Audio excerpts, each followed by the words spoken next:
Bonjour Tristan, Salut. qui es-tu? Alors, ben voilà, moi je suis donc Tristan, j'ai 34 ans. Déjà, ça passe vite. Et on va dire que dans la vie, ce que j'exerce comme métier, donc je suis pompier professionnel. Voilà, donc c'est avant tout une passion, c'est devenu un métier. Hmm. Et donc toujours en activité, encore pour un petit moment avant la retraite. Qu'est-ce qui t'a amené à devenir pompier? Quel a été ton parcours? Alors, qu'est-ce qui m'a amené à être pompier? Déjà, il faut dire que tout petit, en fait, j'étais accro aux gyrophares, lumière bleue et aux gros camions rouges. Donc, ça s'est fait naturellement, c'est resté comme ça. Ça a grandi cette envie avec le temps. Et maintenant, j'en ai fait mon métier. J'ai eu la chance d'en faire mon métier.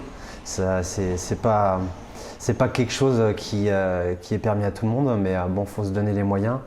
Et à un moment donné, on arrive à transformer sa passion en métier, quoi. Donc maintenant, je suis toujours pompier à Bordeaux et je suis dans une super région en plus. Je suis très content. Tout va bien, quoi. Et c'est-à-dire que tu as fait des études, mettons, générales et ensuite tu t'es dirigé vers ça, tu vois, comment ça être pompier Alors très volontaire? bonne question. Ouais, alors les études, ça n'a pas été ma grande passion. Donc les études, c'était plutôt faire passer un diplôme, hein, n'importe lequel, le plus rapidement possible, pour pouvoir au moins avoir. À l'époque, on me disait il faut ton bac, il faut ton bac. Donc voilà, j'ai eu un bac professionnel, orienté dans la mécanique.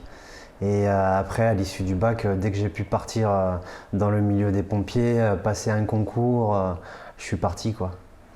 Le processus était enclenché. Ouais, donc c'était plus je veux être pompier, bon, peu importe les moyens, j'y vais et puis ça va être. Exactement, ouais. J'avais une cible et j'avais plusieurs chemins pour aller au milieu de la cible, quoi. Question suivante, c'est qu'est-ce que le mot famille veut dire pour toi? Alors le mot famille, pour moi, on va dire que c'est quelque chose d'assez particulier dans le sens où on n'a jamais été trop famille chez nous. Euh, on va dire, mon père aussi exerçait un métier particulier où il passait pas mal de temps en caserne. Et donc du coup, on se voyait moins que dans des familles normales, quoi. Et du coup, on a peut-être partagé moins de moments comme des parties de football ou des sorties à vélo. Ok. Et du coup, la famille, c'est resté un mot que tu retrouves dans le dictionnaire chez moi, quoi. C'est Ah. assez abstrait, quoi. Ça veut pas dire que tout se passe bien dans ma famille, il n'y a pas de problème, hein. Mais la présence n'a pas toujours Mais été la la plus- présence paternelle, par exemple, a pas été là à 100%, quoi. Ouais. Mais bon, tout le reste, on va dire famille, amis, sinon de manière générale, il y a aucun souci, hein. Bon, j'ai ma grand-mère qui est un peu plus haut dans le nord de la France, en Île-de-France. J'ai un oncle, une tante, pareil, qui est en Île-de-France. J'ai une partie de ma famille qui est dans l'est de la France. Donc, tu vois, géographiquement. Et j'ai mes frères aussi qui sont maintenant dans un âge où eux aussi ils font leur vie. Donc, bon, on se voit moins qu'avant, quoi. Beaucoup moins. Est-ce que tu as à côté du travail de pompier une occupation qui te tient à cœur? Bien sûr, ouais, j'en ai quelques-unes. J'aime beaucoup la course à pied. J'aime le sport de manière générale, mais bon, je suis pas doué avec mes bras, donc heureusement, je suis meilleur avec mes jambes et avec mon cœur. Donc du coup, ça me permet de profiter de super séances de course à pied avec des amis, de faire des sorties en montagne, de faire de la randonnée. De manière générale, tout ce qui touche un peu à la nature aussi, randonnée, nature, c'est un peu mon dada, quoi. À quel moment est-ce que tu te sens toi-même? Tous les jours. Tous les jours, je me sens moi-même. J'essaye de faire en sorte de ne pas avoir de masque, même avec la pandémie. Mais je veux dire, de ne pas avoir de filtre avec les gens au quotidien, quoi. D'être naturel, de pouvoir s'exprimer normalement sans avoir des choses à cacher ou Voilà quoi, parce que ça devient quelque chose de compliqué, je pense, de nos jours. Et c'est tellement plus sympa de vraiment connaître les personnes, de ne pas avoir de surprise. Donc, mais comme je te disais, par rapport aussi à ma passion pour la course à pied, la nature, la randonnée, c'est dans ces moments-là où on se sent libre de toutes ces barrières un peu qu'on a autour de nous au quotidien, quoi. J'aime beaucoup passer du temps dans les grands espaces, quoi. La montagne, par exemple, il n'y a rien de mieux pour ça, quoi.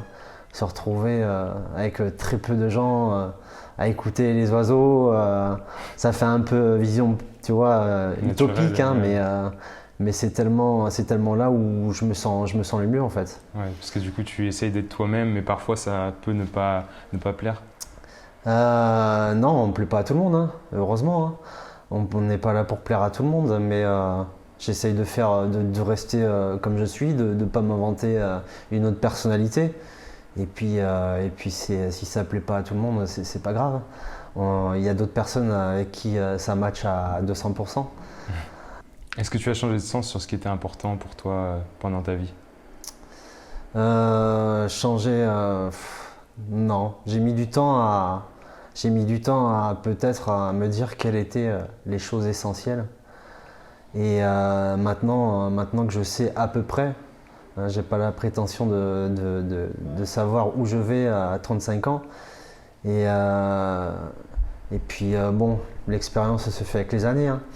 Mais non, je suis toujours dans l'optique d'être le meilleur de moi-même, quoi.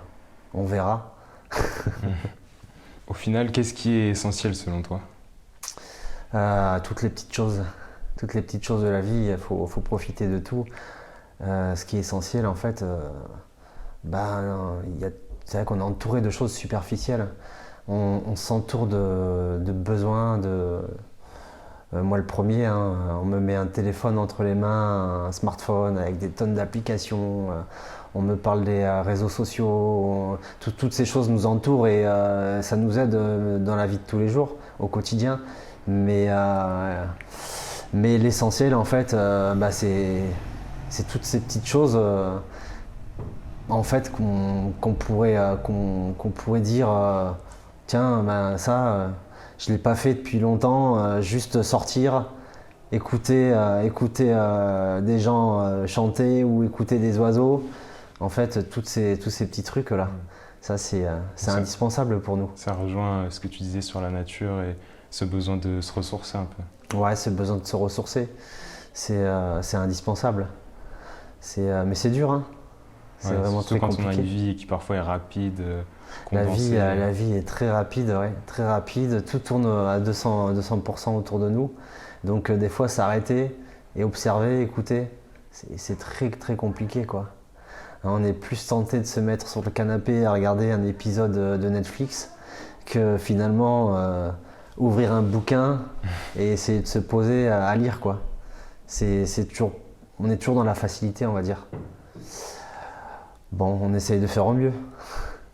Et un peu dans ce genre de direction, qu'est-ce que seraient tes 3 souhaits pour l'avenir?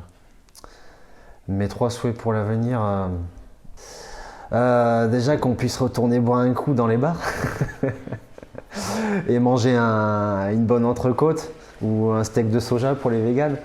Mais ouais, pour l'avenir, hein, qu'on prenne plus en considération l'environnement, la qualité de vie, en fait.